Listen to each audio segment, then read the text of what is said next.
Imam Nawawi rahimahullah mengkhususkan sekarang setelah menyebutkan tentang anjuran dan keutamaan bakti sama orang tua, beliau ikutkan bab ke-41, bab haramnya durhaka kepada kedua orang tua dan memutus tali silaturahim.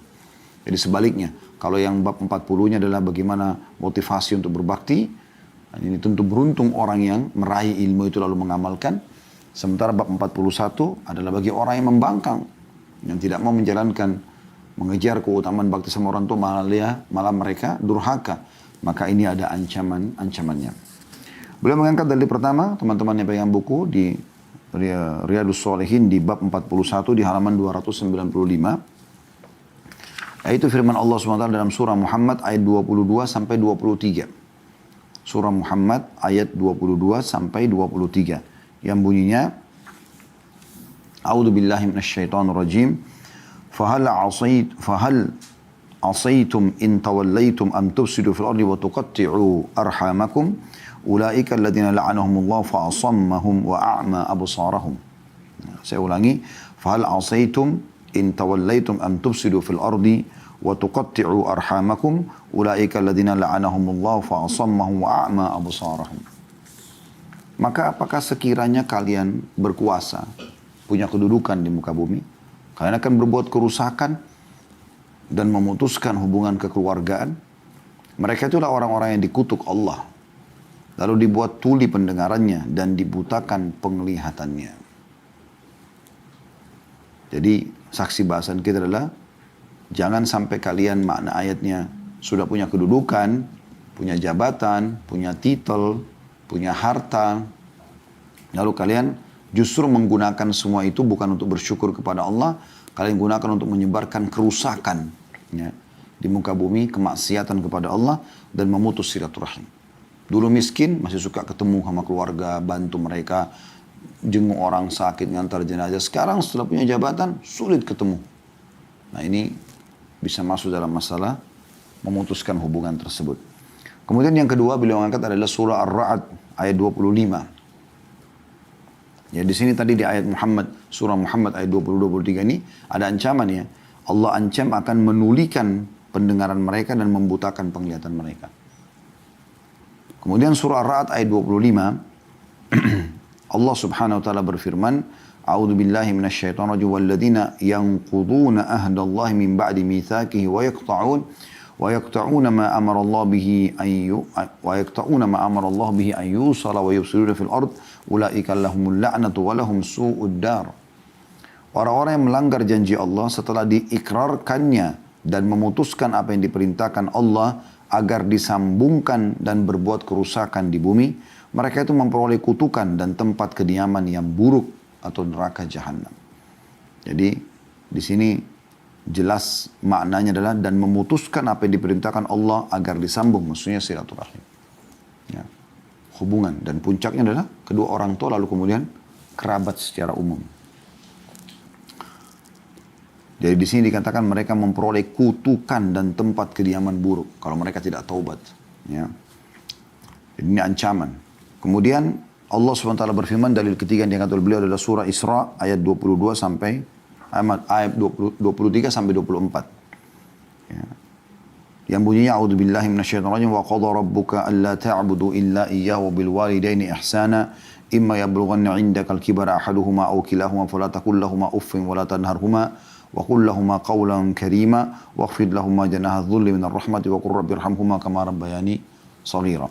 Ini sebenarnya sudah disebutkan ayatnya di bab 40 ya, tentang keutamaan berbakti. Ya, tapi tentu ada maksud beliau letakkan di sini agar mengingatkan kembali kita kalau kita diperintahkan untuk bakti berarti kita dilarang untuk durhaka. Dua ayat tadi sebelumnya surah Muhammad ayat 22 sampai 23 dan surah Ar-Ra'd ayat 25 langsung pada ancaman, kutukan, ditulikan pendengaran, dibutakan matanya, dimasukkan ke dalam neraka jahanam gitu kan. Kalau ayat Isra 23 24 ini anjuran bagaimana harus berbakti pada orang tua. Yang artinya dan Tuhanmu telah memerintahkan agar kalian atau Tuhan kalian telah memerintahkan kalian jangan menyembah selain Dia, hendaklah berbuat baik kepada ibu bapa. Jika salah seorang di antara keduanya atau kedua-duanya sampai berusia lanjut dalam pemeliharaanmu, maka sekali-kali janganlah engkau mengucapkan kepada keduanya perkataan dan janganlah engkau membentak keduanya dan ucapkanlah kepada keduanya perkataan yang baik. Dan rendahkanlah dirimu terhadap keduanya dengan penuh kasih sayang dan ucapkanlah, wahai Tuhanku, sayangilah keduanya sebagaimana mereka berdua telah mendidik aku pada masa kecil. Kita akan masuk kepada hadis Nabi alaihi salatu wassalam berhubungan dengan masalah ini. Hadis pertama dalam bab ke-41 masalah durhaka kepada kedua orang tua. Semoga Allah selamatkan kita dari permasalahan dan pelanggaran ini.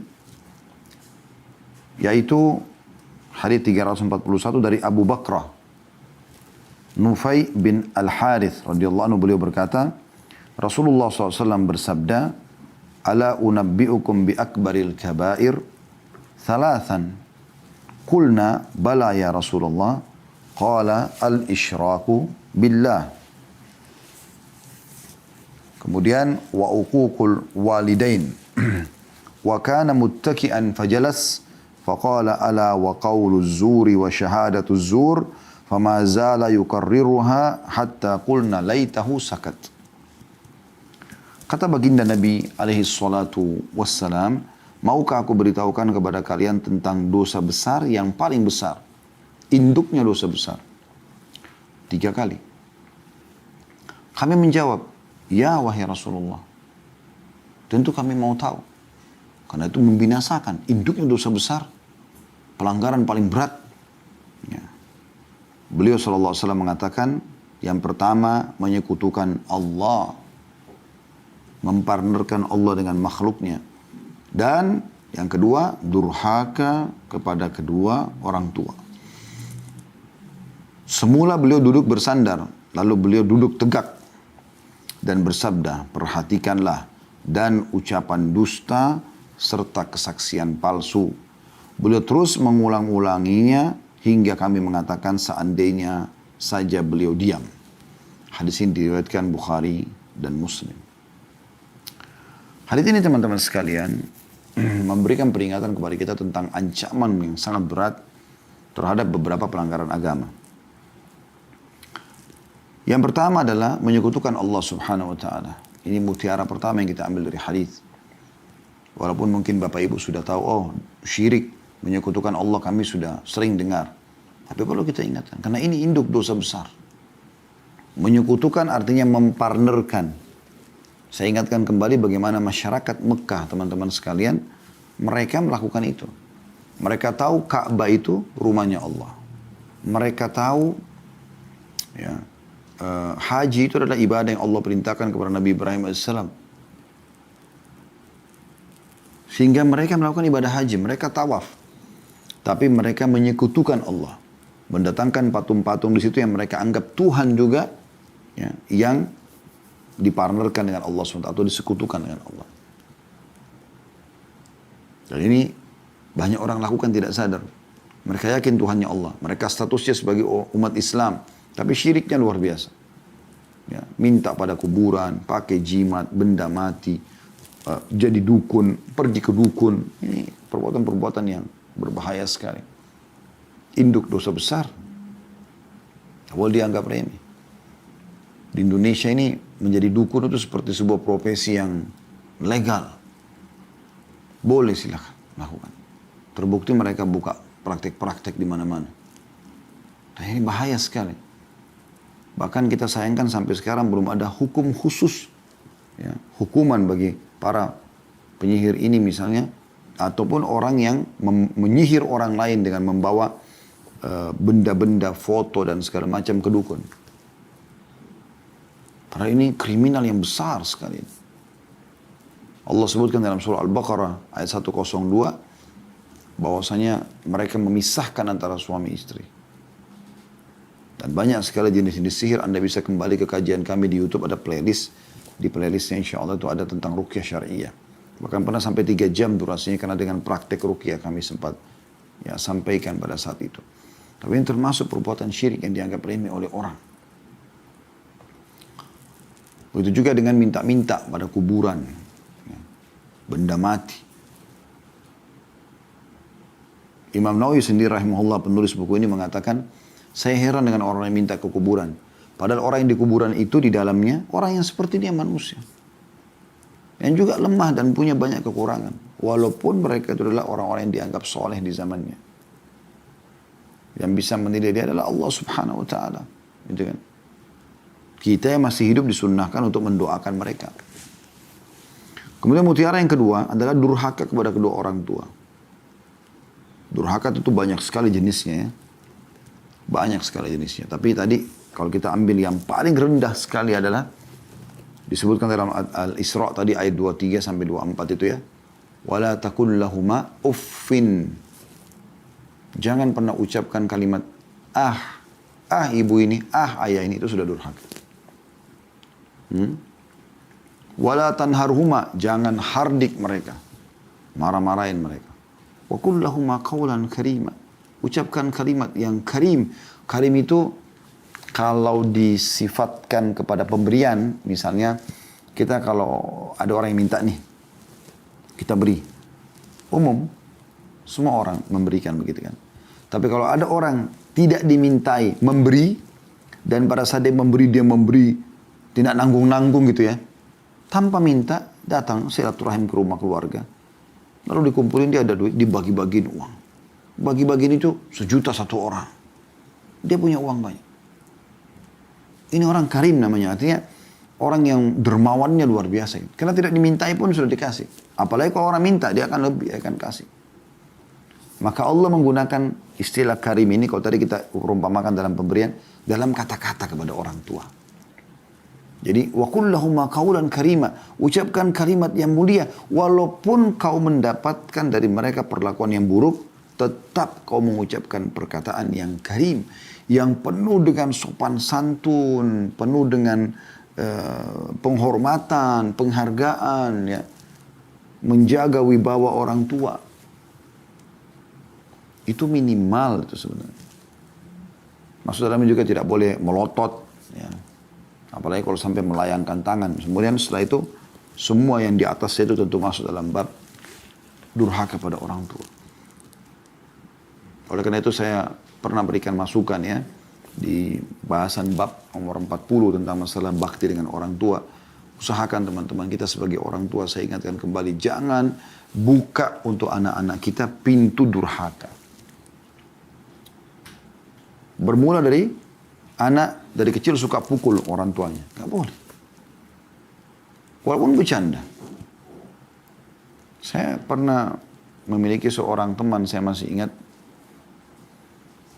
Beliau itu suka sekali bermain sama anaknya. Tapi dia membiarkan anaknya itu mempraktekkan smackdown, walaupun memang tidak mungkin dia smackdown ayahnya, tapi dia biarkan anaknya melakukan itu. Sehingga anaknya sudah biasa untuk pukul kepalanya ayahnya, untuk pukul badannya. Walaupun bercanda. Ini pola ini membuka pintu itu. Sebagai orang tua jangan lakukan itu. Juga sama, terbiasa memberikan kesempatan anak untuk ambil keputusan. Kecuali mungkin ada makanan, kemudian ada pilihan beberapa, lalu kemudian memang di atas meja kita ingin, misalnya memang ini ada ikan, ada daging, ada ayam, tidak mungkin orang ambil semuanya. Kemudian kita ingin menanyakan, nak dari yang ada ini yang mana maunya? Oh maunya ayam, masih masuk akal. Tapi kalau anda sengaja buka, nak pengen makan apa? Bahasa ini teman-teman mungkin niatnya baik. Saya sering sampaikan dalam masalah bab durhaka sama orang tua ini. Tapi itu bisa membuka celah durhaka anak itu. Masih ingat saya pernah bilang, kalau seorang ibu bilang sama anaknya, nak pengen makan apa? Lalu anak itu mengatakan, ayam goreng ibu misal. Baik ibu besok buatin ya. Misal. Ini saya kasih contoh ibu-ibu karena biasa ibu yang masakin ya. Terus kemudian besok anak itu sudah nunggu pas dibuka penutup makanannya, tidak ditemukan ayam. Maka anak itu akan mengatakan, ibu mana pesanan saya? Anggap si ibu itu misalnya lupa. Ibu itu mengatakan, oh maaf nak ibu lupa. Apa yang keluar dari mulut anak itu? Ibu ini. Nah, itu kan dalam Al-Quran dikatakan jangan bilang ya. Itu contoh. Makanya saya pribadi sih menerapkan pola itu pada anak-anak saya. Beberapa anak yang Allah berikan amanah. Semoga Allah jaga mereka selalu bakti, taat kepada Allah SWT, taat kepada kedua orang tua dan meninggal dan istiqamah di atas iman insyaAllah. Jadi mereka saya tidak kasih pilihan. Pakaian sudah saya belikan, mereka tinggal pakai. Makanan di atas meja sudah kami hidangkan, saya sama istri, tinggal kita ajak mereka makan. Mereka boleh minta kalau pengen, ayah bisa nggak atau ibu bisa nggak, saya pengen makan ini. Insya Allah. Ya. Ayah dan ibu tidak janji, tapi insya Allah kalau Allah memberikan rezeki, kami nggak lupa, kami akan belikan. Gitu. Tapi sekarang makan rezeki yang ada, itu tidak ada masalah. Ya. Sama dengan memilih pakaian, pilihkan karena Anda lebih dewasa. Sebagai orang tua Anda lebih tahu. Jangan buka pintu-pintu itu. Karena sekali kita berikan pilihan kepada anak 4 tahun, 5 tahun, mau pakai baju apa nak, dan dia pilih, maka ini jadi masalah baru ini. Karena nanti kalau baju yang dia suka, misalnya dari 5 baju itu ada 1 dia suka dan teman masih dicuci misalnya, dia akan marah-marah, dia akan menangis. Ini kan ada bibit-bibit ya. Nanti dikhawatirkan pada saat dia besar bisa jadi pintu durhaka. Ajarkan anak-anak terbiasa untuk menerima keputusan orang tua. Biasakan, yang penting kita ajarkan kebaikan. Cetak dia, kader dia menjadi seperti apa yang kita inginkan. Itu yang bagus. Tapi tentu dalam kebaikan ya. Kita tidak bicara pada keburukan. Kemudian yang ketiga, ucapan dusta dan kesaksian palsu. Semoga Allah jaga lisan kita. Kita tidak bicara sesuatu yang lalu. Setiap kali kita belajar taklim teman-teman sekalian seperti ini, kita bukan sedang menyalahkan siapa yang sedang mendengarkan atau saya pun yang sedang berbicara. Tapi kita berbicara seperti Allah sedang menyampaikan kepada kita peringatan sekarang, kita bicara sekarang ke depan. Yang lalu, astagfirullah wa atubu ilaih. Kalau memang pernah terjadi, kita bertobat kepada Allah SWT. Semua dosa tidak terkecuali. Tapi bagaimana setelah kita belajar, kita berubah menjadi lebih baik. Sehingga ilmu itu berkah. Ada keberkahannya. Perkataan dusta, tinggalkan. Ucapkan benar walaupun pahit. Dan kesaksian palsu. Ini banyak sekali contohnya kesaksian palsu. Ada yang nyata-nyata jelas seperti misalnya di pengadilan kena terima duit saksi palsu gitu kan. Seakan-akan kenal tapi tidak kenal. Atau masalah mendapatkan harta warisan secara zalim. Panggilkan saksi-saksi palsu. Nah ini sudah jelas. Tapi ada sebagian orang tersamarkan bagi dia kesaksian palsu ini. Jadi contoh misal, ada seseorang perempuan, dia ingin jalan sama teman-temannya kemana. Atau na'udzubillah, apalagi kalau sampai dia selingkuh sama laki-laki lain. Tapi dia telepon temannya, sahabat dekatnya, dia bilang, nanti kalau suamiku telepon, bilang ya aku lagi sama kamu. Lalu kemudian temannya ini karena menganggap setia kawan, pas si A sama si B misalnya, si A ini pergi jalan salah, dia minta si B dukung dia. Gitu kan. Nanti kalau suami saya telepon, si A bilang sama si B, nanti bilang saya lagi sama kamu ya. Maka suami si A, begitu dia telepon si A tidak jawab, dia telepon kepada si B. Kamu lihat gak di mana istri saya? Oh iya ada sama saya kok. Misal. Ini kan kesaksian palsu. Nggak ada sama dia. Dia bohong. Gitu kan. Atau biasanya apa kamu lihat si fulana? Enggak, saya enggak. Saya lihat kok. Padahal sebenarnya enggak. Misalnya. Atau dia lihat tapi enggak, saya enggak lihat. Ini semua kesaksian. Yang banyak orang tersamarkan di situ. Jadi jangan buat kesaksian palsu. Ya. Tidak usah kita bicara teman-teman berhubungan dengan haknya orang lain segala macam. Sebagian ulama mengatakan kalau ada orang belum makan, ditanya, apa kamu sudah makan? Dia bilang sudah, hanya karena malu, udah bohong. Belum makan, nggak masalah.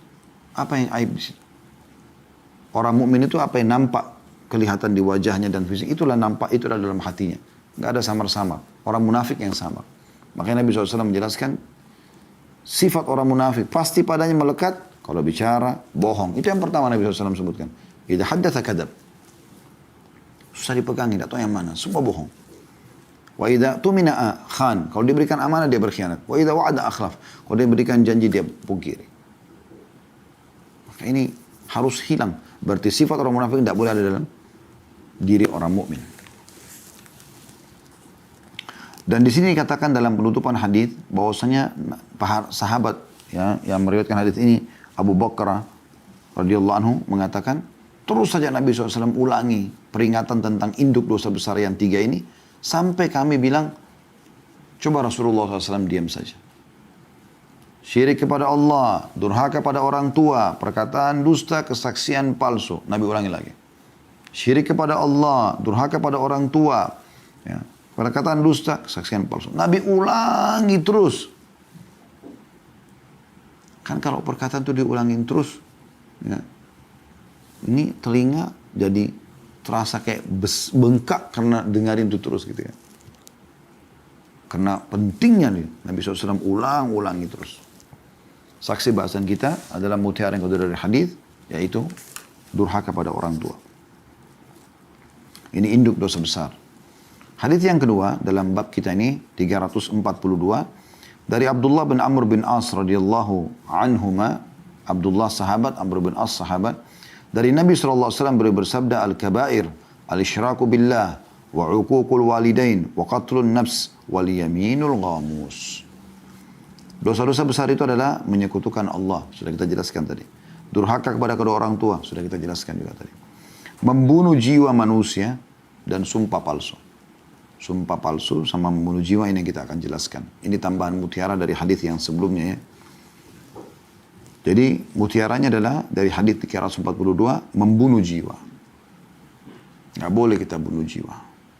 Baik secara langsung atau kita hanya perantaranya, sama.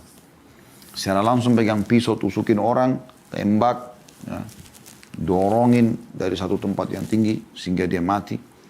Atau secara tidak langsung. Secara tidak langsung ini misalnya ya, dia menjadi otaknya, dia cuma kasih ide-ide saja. Yang eksekusi di lapangan adalah preman ini, preman itu. Nah, ini juga sama. Atau mungkin ada orang yang tersamarkan bagi dia. Nah ini yang penting dipahami. Misal contoh, seorang wanita di rumah. Ada makanan, karena dia dikasih uang bulanan sama suaminya untuk nafkah, dia belilah makanan. Untuk menghemat, maka makanan itu disimpan, kemudian expire, rusak misalnya. Baik itu expire karena memang makanan kaleng, atau memang expire makanan kayak sayur-sayuran segala macam, sudah nggak layak, sudah 2-3 hari, sudah berubah rasa. Tapi dia coba kelola untuk menghemat uang bulanan itu, untuk menabung, makanan itu dikasih ke suaminya, sehingga suaminya keracunan mati. Dosa nggak? Dosa. Itu kan tersamarkan, orang tidak tahu. Susu sudah expire, apalah. Tidak boleh. Karena expire itu berarti sudah tidak layak pakai kan gitu. Contoh. Itu membunuh namanya. Itu juga dengan suami misalnya. Dia tanggung jawab terhadap keamanan istrinya kan, sama anaknya. Sekarang si istri bilang, rumah bocor. Ini tolong bocor rumahnya. Di bawah sini ada colokan listrik. Saya takut nanti kena air terus bisa nyetrum. Atau ada colokan listrik terbuka nih. Takut nanti saya sama anak nggak sengaja pegang terus kesetrum. Suaminya anggap remeh, ya nanti. Misal contoh. Dia cuekin, dia pergi. Dibiarin sampai berhari-hari. Satu waktu istrinya lagi ngepel atau hujan masuk. Kemudian kesetrum. Mati si istri. Siapa yang tanggung jawab? Suami. Samar terhadap dia. Tapi kan dia tanggung jawab. Kecuali memang dia sudah berusaha. Ternyata memang nggak bisa. Dia nggak ngerti listrik misalnya atau belum punya duit untuk bayar. Apa boleh buat? Dia sabarin. Dan dia sudah coba dilakban, ditutup supaya jangan ya diingatin istri anaknya. Tapi mereka yang melakukan itu lain. Tapi kalau dia cuekin, kewajiban dia bagaimana? Ini contoh-contoh orang kadang-kadang membunuh orang tidak sadar. Ya, hati-hati. Ini kalau Anda mau lebih jauh, insya Allah bisa melihat kajian kami di kajian dosa-dosa besar di playlist di YouTube, insya Allah ada itu ya. Masalah membunuh. Seingat saya ini dalam kitab Al-Kabair dosa besar kedua. Setelah syirik, membunuh. Ya. Tentu ada membunuh yang tidak dosa. Misal di medan jihad, perang melawan musuh. Atau misalnya ada kita lagi jalan diserang oleh perampok, oleh preman-preman. Kita coba melawan, membela diri kita. Membela agar jangan diambil harta kita, itu tidak ada masalah. Itu kita boleh membunuh. Bahkan kalau kita dibunuh, kita mati syahid kan gitu. Kemudian, mutiara yang kedua dari hadis ini, tentu ada 4 hal disebutkan ya. Kita tidak bahas lagi menyekutukan Allah. Sudah kita jelaskan tadi, durhaka sama orang tua juga sudah kita jelaskan. Yang ketiga, membunuh jiwa, ini mutiara yang pertama. Dan yang mutiara kedua, ini yang pengingatan keempat dari hadis, sumpah palsu. Sumpah palsu. Ya. Demi Allah. Salah satu ciri pendusta itu suka sumpah. Kalau dia orang jujur, sumpahnya akan dia jaga. kalau diperlukan sekali. Allah mengatakan, wahfadhu aimanakum, jaga sumpah-sumpah kalian. Sekali lagi, kita tidak bicara masa lalu. Kita beristighfar kepada Allah kalau punya masa lalu yang salah. Tapi kita bicara setelah belajar sekarang, Bapak Ibu sekalian. Sekarang kedepannya Anda setelah dengar mau baik kan? Itu yang penting. Majelis ilmu untuk merubah orang. Dari salah menjadi benar. Ya. Dari bodoh menjadi pintar. Dari pelit menjadi dermawan. Dari lemah iman kepada iman yang kuat. Ya, begitu. Maka jangan sumpah palsu teman-teman sekalian. Salah satu juga disebutkan oleh Imam Adzabi rahimahullah adalah 3 golongan yang Allah tidak akan lihat pada hari kiamat, tidak ajak bicara, ya, tidak akan dibantu dalam timbangan amalan untuk membersihkan dosanya, dan Allah siapkan azab yang pedih. Salah satunya adalah orang yang bersumpah dengan dagangannya palsu. Ini berapa harganya? 5.000 rupiah. Saya mau beli ya, 4.000. Demi Allah belum sampai modal, kata pedagangnya. Padahal sebenarnya dia belinya 3.000. Dia udah untung 1.000. Tapi dia sumpah atas sama Allah supaya dia tidak ditawar lebih dari atau kurang dari modal dia misalnya. Nah, ini produk saya 5.000. Boleh kurang nggak? Maksimal saya bisa kurangin 500 rupiah. Misal. Udah begitu. Nggak usah kita bicara demi Allah belum kembali sampai modal segala macam. Ini nggak benar. Ini contoh saja. Nah, dan cukup banyak orang yang sumpah-sumpah palsu seperti ini. Semoga Allah selamatkan kita darinya. Selanjutnya hadis nomor 343, maaf. 343. Dari Abdullah bin Amr radhiyallahu anhuma bahwa ini orang yang sama meriwayatkan hadis ya. Yang hadis sebelumnya juga 342, orangnya sama, Abdullah bin Amr bin As radhiyallahu anhuma, bahwa Rasulullah SAW bersabda, minal kabairi syatmur rajuli walidai. Qalu ya Rasulullah, wa hal yashtumur rajulu walidai? Qala na'am, yasubbu abar rajuli fayasubbu abah wa yasubbu ummahu fayasubbu ummah. Hadis ini riwayat Bukhari Muslim. Sama sebelumnya juga hadis riwayat Bukhari ya. Kata baginda Nabi SAW, termasuk dosa-dosa besar adalah seseorang mencaci maki orang tuanya sendiri. Mencaci maki orang tuanya sendiri. Mereka bertanya, wahai Rasulullah, memang ada seseorang yang mencaci maki orang tuanya sendiri? Kata Nabi SAW, dia mencaci maki bapak orang lain. Lalu orang itu membalas cacian, mencaci maki bapaknya. Dan dia mencaci maki ibu orang lain. Dan orang itu membalas mencaci maki ibunya. Riwayat yang lain, ada di bawahnya, masih nomor yang sama, 343. Kata Nabi SAW, inna min akbaril kabair an yal'ana ar-rajul walidai. Qila ya Rasulullah, kaifa yal'anu ar-rajul walidai? Qala yasubbu abar rajuli fayasubbu abah wa yasubbu ummah fayasubbu ummah. Sesungguhnya termasuk dosa yang paling besar adalah seseorang melaknat kedua orang tuanya. Ya. Mengutuk, mengucapkan kata-kata buruk. Ditanyakan, wahai Rasulullah, bagaimana seseorang melaknat kedua orang tuanya? Beliau SAW menjawab, dia mencaci bapak orang lain. Lalu orang itu balik mencaci bapaknya. Dan dia mencaci ibu orang lain. Lalu orang itu balik mencaci ibunya. Ya. Hadits ini luar biasa ini. Rincian tentang perbuatan durhaka sama orang tua yang banyak tidak disadari oleh orang lain. Perhatikan di sini. Nabi SAW mengatakan minal kabair. Riwayat yang kedua, inna min akbaril kabair. Termasuk dosa besar. Riwayat pertama, riwayat kedua, termasuk induk dosa besar. Apa yang Nabi SAW ingatkan? Syatmur rajulu walidai. Seseorang mencaci maki orang tuanya. Riwayat kedua, seseorang melaknat orang tuanya. Yal'an rajul walidai. Dua riwayat ini, yang satu mencaci maki, yang satu melaknat, mengutuk, mengucapkan kata-kata buruk ya, atau doa buruk. Maka beberapa sahabat bertanya, ya Rasulullah, apakah ada orang yang mencaci maki orang tuanya? Riwayat yang kedua, apakah ada orang yang melaknat atau mengutuk orang tuanya? Kata Nabi SAW, iya.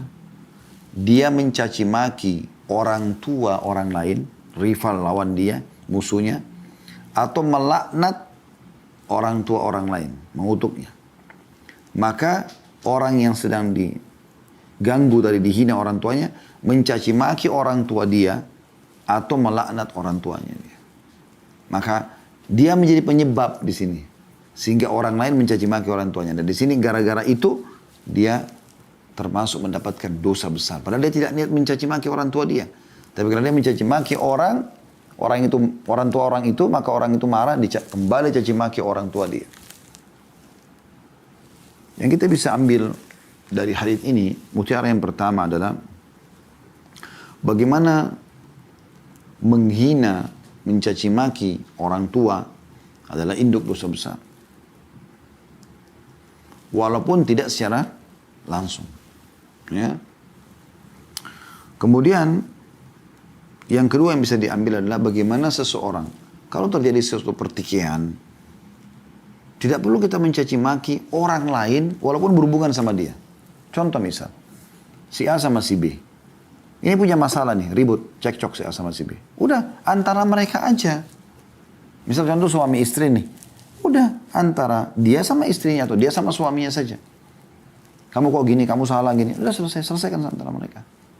Nggak usah bawa-bawa orang lain. Misal contoh, suami marah sama istrinya. Lalu dia mengatakan, memang ibumu atau ayahmu atau orang tuamu tidak mendidik kamu. Perhatikan di sini. Dia punya masalah sama istrinya. Sekarang dia sudah, dengan dia ucapkan itu, dia punya masalah dengan mertuanya juga. Berarti sudah 3 orang masalah. Tadinya cuma 1, sekarang jadi 3 orang.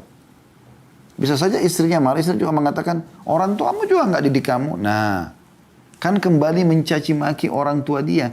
Karena dia memulai. Di sini dosa durhaka sama orang tua kembali kepada orang ini yang pertama, si suami. Karena dia yang memulainya. Gitu kan?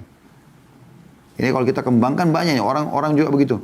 Kalau dia bilang orang tua, kan dia bilang memang keluargamu itu. Kalau keluarganya dia 300 orang, berarti dia punya masalah sama 300 orang. Memang sukumu itu, memang negaramu itu. Nah ini makin banyak musuhnya.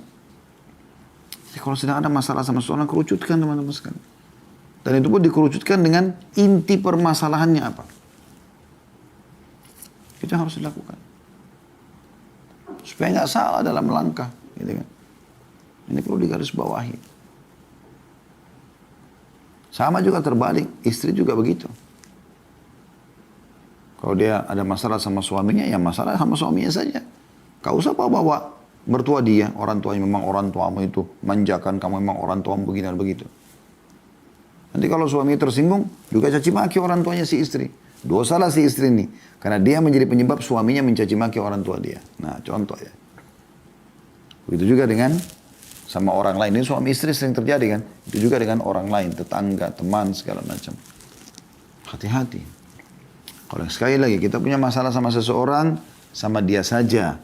Dan sama dia pun kerucutkan kepada inti permasalahan. Sekarang suami istri cekcok. Si suami suka rapi, istri nggak suka rapi. Permasalahannya apa? Kerapian. Oke, itu masalah. Nggak usah rembet kemana-mana teman-teman sekalian. Nggak usah rembet ke masalah badan, warna kulit, rambutnya, wall kemana-mana. Keluarganya, segala macam. Padahal sebenarnya masalahnya cuma ini. Nah ini aja yang kita bahas. Kalau udah selesai udah. Supaya rumah tangga itu bisa langgeng. Kalau enggak, ngaco ini semuanya. Karena orang punya kekurangan dan kelebihan. Kan gitu. Baik teman-teman sekalian, kita masuk ke hadis selanjutnya. Jadi sisa 2 hadis insya Allah. Kita akan selesaikan. Maksudnya 2 urutan hadis, 2 nomor ya. Tapi riwayatnya ini ada beberapa riwayat di sini. Hadis nomor 344 dari Abu Muhammad Jubair bin Mut'im radhiyallahu anhu bahwa Rasulullah SAW bersabda, "La yadkhulul jannata qati'." Qala Sufyan fi riwayatihi yakni qati'ur rahim. Tidak akan masuk surga seorang pemutus. Sufyan rahimahullah, seorang perawi dari tabi'in yang meriwayatkan dari Jubair bin Mut'im, berkata dalam riwayat maksudnya adalah pemutus silaturahim. Hadis ini muttafaqun alaih atau Bukhari Muslim. Jadi maksudnya adalah putus silaturahim itu tidak mau mengenal. Puncaknya kedua orang tua, kemudian semua yang punya rahim. Saya sudah pernah bilang ya. Ada orang yang punya rahim sama kita langsung jalur ke atas, ayah, ibu, kemudian kakek, nenek dan seterusnya, dan semua ke samping mereka. Ya. Saudara dan saudarinya ayah, saudara dan saudarinya kakek dan nenek itu. Semua jalur ke samping kita. Saudara dan saudari. Semua jalur ke bawah saudara dan saudari kita, ponakan. Semua jalur kita ke bawah, anak cucu ini adalah rahim. Begitu lahir, sudah ada hubungan rahim. Dia atau kita yang rahim gitu kan. Dia atau kita yang lahir maksudnya. Ada juga orang yang disebabkan karena pernikahan. Seperti istri. Ya. Seperti juga mertua. Ya. Sudah punya hubungan rahim. Ada juga yang punya rahim tapi bukan mahram seperti ipar misalnya. Ada juga yang punya hubungan rahim tapi karena susuan, saudara susuan misalnya. Ini semua punya hubungan ya. Jadi harus jaga. Hadits ini memberikan gambaran kepada kita bahwasanya ancaman tidak masuk surga orang yang memutus silaturahim. Umumnya ini biasa karena urusan duniawi. Urusan duniawi. Jadi dia menganggap bahwasanya apa sih ini orang pendidikannya tidak seperti saya. Saya udah S1, S2, S3, apalah. Gitu kan. Dia bangga dengan titelnya. Sementara ini sepupu saya SD aja enggak selevel. Na'udzubillah. Semoga Allah selamatkan kita. Tidak boleh begitu. Bisa saja dia cuma tamat SD tapi dia lebih mulia di sisi Allah Subhanahu wa taala. In akramakum indallahi atqakum kata Allah. Yang paling mulia di sisi Allah di antara kalian adalah orang yang paling bertakwa. Bukan titelnya. Saya tinggal di Pondok Indah, saya tinggal di Menteng. Ini tinggal di mana nih? Kampung. Tak mau ketemu. Gak bisa. Rahim. Lanjutkan hubungan sama mereka. Pernah kita bahas dalam bab sebelumnya. Bagaimana sabda Nabi SAW siapa yang ingin dipanjangkan umurnya. Dan sudah kita jelaskan. Ibnu Taimiyah rahimahullah mengatakan berkah umurnya. Gitu kan. Dan diluaskan rezekinya dia lanjutkan silaturahimnya. Ingat juga sahabat yang pernah mau sedekah. Ya. Kemudian dia ada satu kantong dirham dia mau kasih orang miskin. Punya hubungan kerabat dan satu orang miskin tapi tidak punya hubungan kerabat. Kata Nabi SAW, kalau kau kasih yang punya hubungan kerabat, bagaimana kau akan dapat dua pahala. Pahala sedekah dan pahala silaturahimnya. Yang terakhir adalah hadis 345 dari Abu Isa Al-Mughirah bin Syu'bah radhiyallahu anhu. Dari Nabi SAW beliau bersabda, Inna Allah Ta'ala harrama alaikum uquqal ummahat wa man'an wahat wa wa'dal banat wa kariha lakum qila wa qal wa kathratas su'ali wa idha'atal mal. Sesungguhnya Allah Ta'ala mengharamkan kalian durhaka kepada ibu, menolak, menunaikan kewajiban, dan meminta apa yang bukan haknya, serta mengubur anak perempuan hidup-hidup. Dan Allah membenci kalian mengatakan katanya dan katanya, banyak bertanya dan menyia-nyiakan harta. Hadis ini riwayat Bukhari Muslim. Beliau mengatakan Imam Nawawi rahimahullah, ucapan man'an, ya, yakni tidak mau memberikan apa yang wajib baginya. Sementara hat artinya meminta apa yang bukan haknya. Wa'dul banat artinya mengubur anak perempuan hidup-hidup. Qila wa qal maksudnya adalah membicarakan sesuatu atau semua yang didengar tanpa menyortirnya benar atau salah. Misalnya seseorang mengatakan katanya begini dan fulan berkata begini. Padahal dia tidak mengetahui kebenaran berita tersebut dengan yakin atau setidaknya memiliki dugaan yang kuat bahwa berita itu benar. Dan cukuplah seseorang dianggap berdusta kalau dia menceritakan segala apa yang didengarnya. Sedangkan menyia-nyiakan harta adalah bertindak boros dan membelanjakan bukan pada keperluan yang diizinkan oleh agama, baik keperluan dunia maupun akhirat, dan tidak menjaganya padahal dia mampu untuk menjaganya. Serta banyak bertanya adalah terus-menerus bertanya dalam hal yang tidak diperlukan.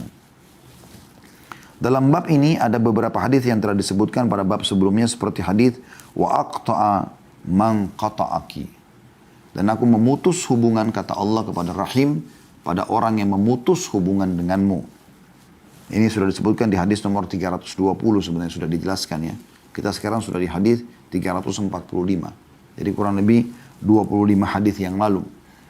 Begitu juga dengan hadis man qata'ani qata'ahu Allah. Siapa yang memutusku kata Rahim, maka Allah akan memutusnya. Ini disebutkan di nomor 328. Dan kita sekarang di hadis 345. Baik, hadis ini teman-teman kita akan bedah insya Allah dan kita tutup dengan ini. Kita akan baca pertanyaan setelah ini insya Allah.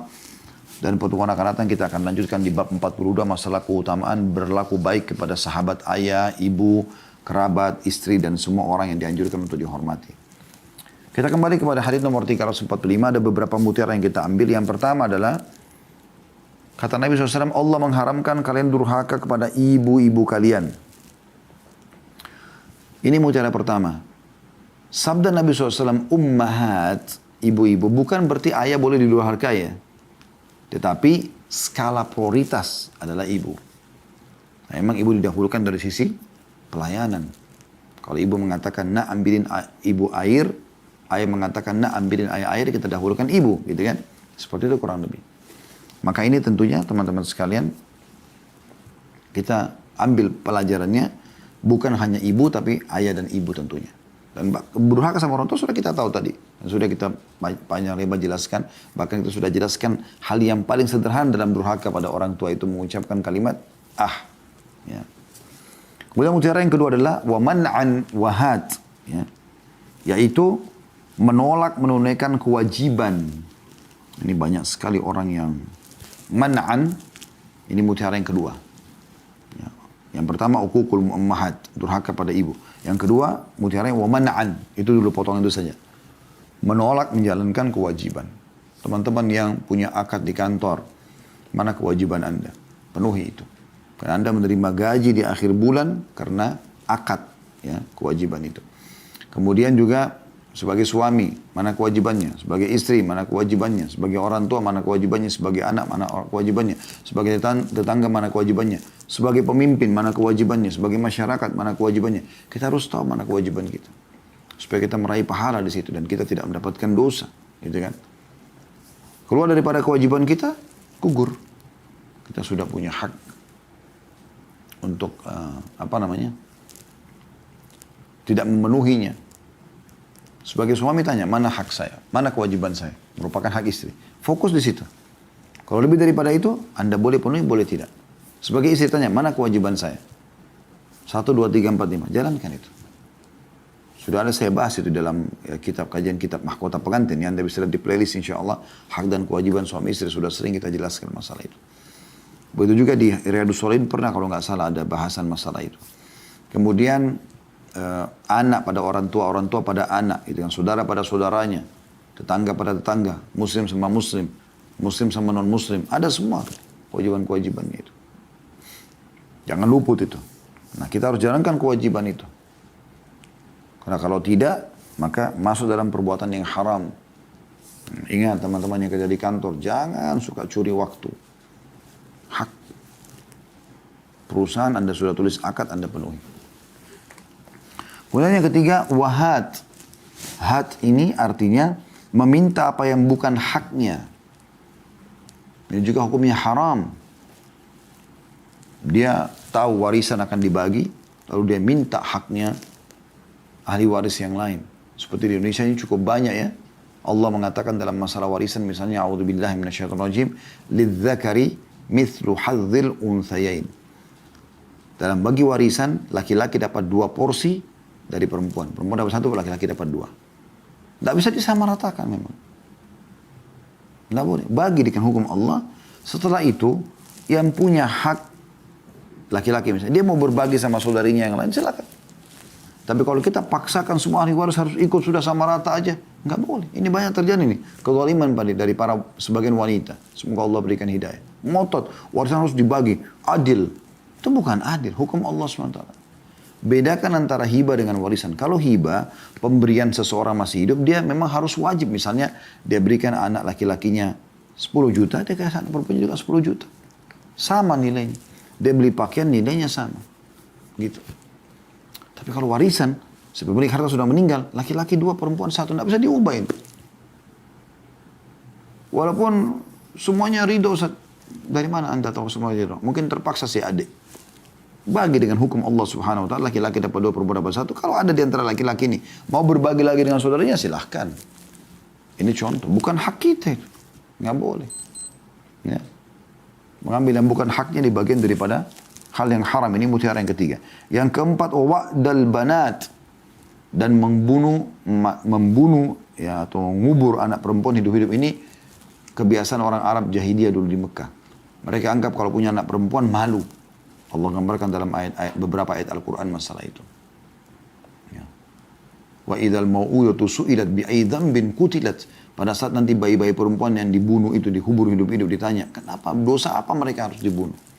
Hanya karena alasan mereka malu kalau punya anak perempuan. Kalau laki-laki itu, oh punya nama di masyarakat, bisa jadi kesatria, bisa jadi tokoh masyarakat dan seterusnya. Ini tidak boleh dalam Islam. Anak perempuan dimuliakan.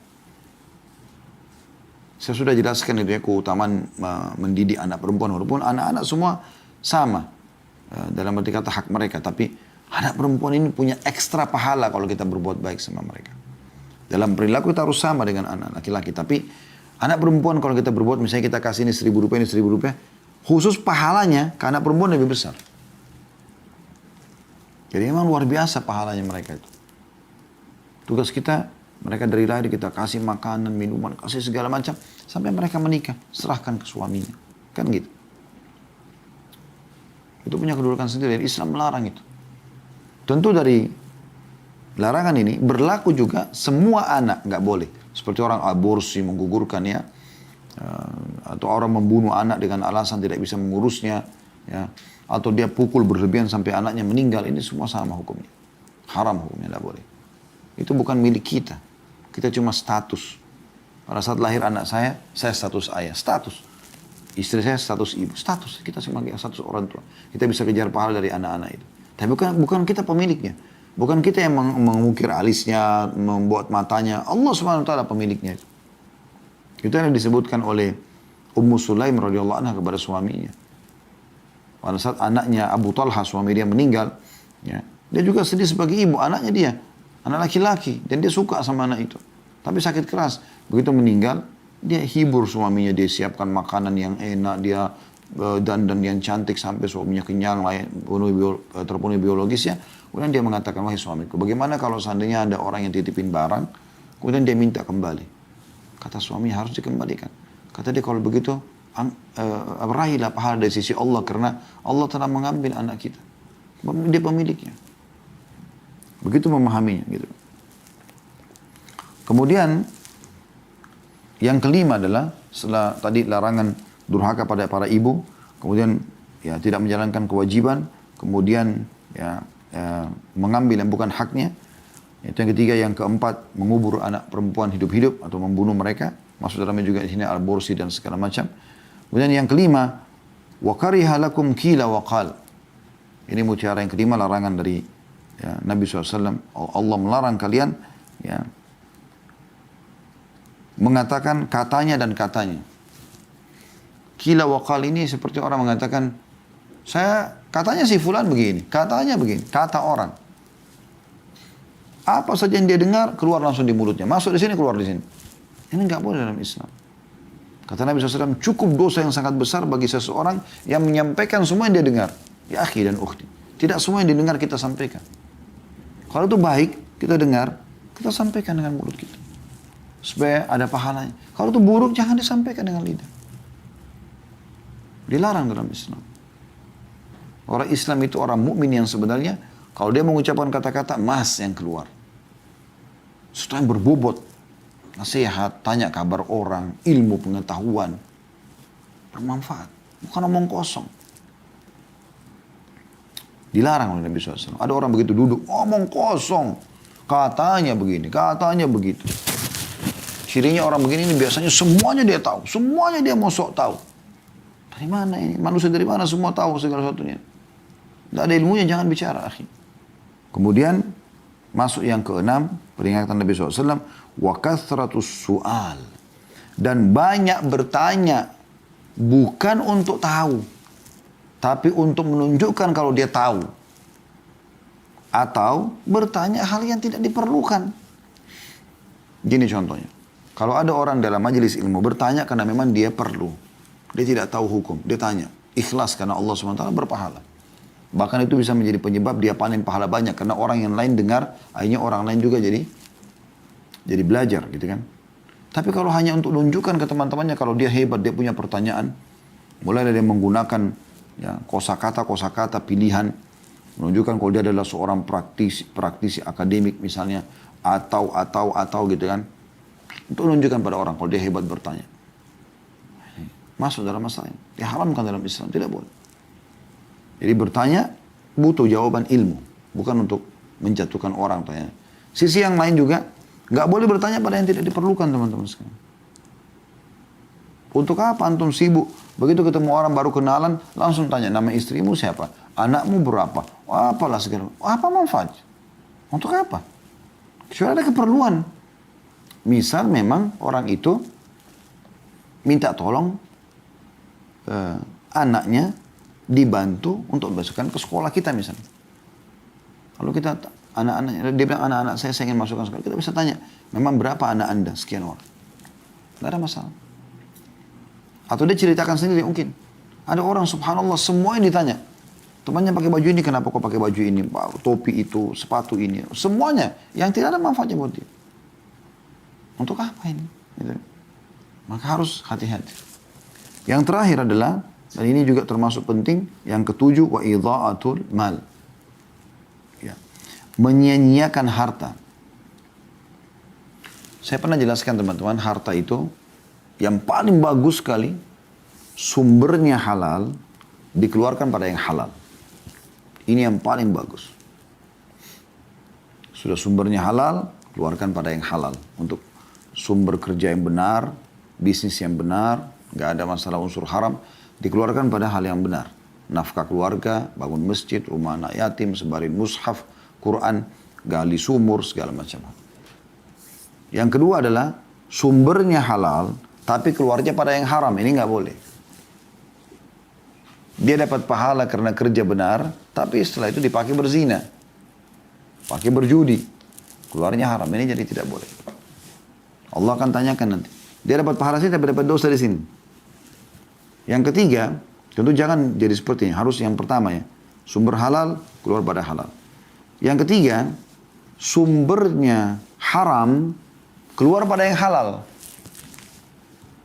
Lawan nomor 2 tadi ya.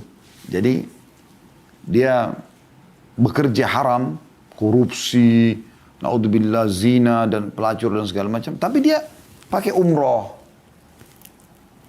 penuhi kebutuhan orang tua, sumbang ke masjid. Haram, buang haram. Kata Nabi SAW, Inna Allah taibun la iqbalu illa taibah. Allah suci, tidak terima yang suci. Ini juga nggak boleh yang ketiga. Yang keempat lebih buruk lagi. Sumbernya haram, pergi kepada haram. Sudah hasil korupsi, pencurian, pakai zina, mabuk, dan segala macam. Nah, kita kalau punya pun harta, kita anggap kita golongan pertama, sumbernya halal, dikeluarkan pada yang halal. Ini juga masuk dalam hal yang harus diawasi. Idha'atul mal artinya menyia-nyiakan harta. Dibuang pada hal yang tidak ada gunanya. Padahal Allah titipkan itu untuk keperluan. Kecuali kalau masih mubah, masih boleh. Kalau sudah sampai menyentuh pada hal yang sia-sia dalam arti kata betul-betul sudah memang haram lah. Bisa kita bahasakan masuk ke masalah syubhat atau haram, ini lebih baik dia jauhi. Allahu a'lam. Ini insya Allah bahasan kita teman-teman sekalian. Semoga Allah berikan manfaat pada kita dan menjadikan kita jauh dari durhaka pada kedua orang tua kita dan juga memutus silaturahim. Dan sebaliknya menjadikan kita orang yang justru berbakti pada orang tua dan juga menjaga silaturahim.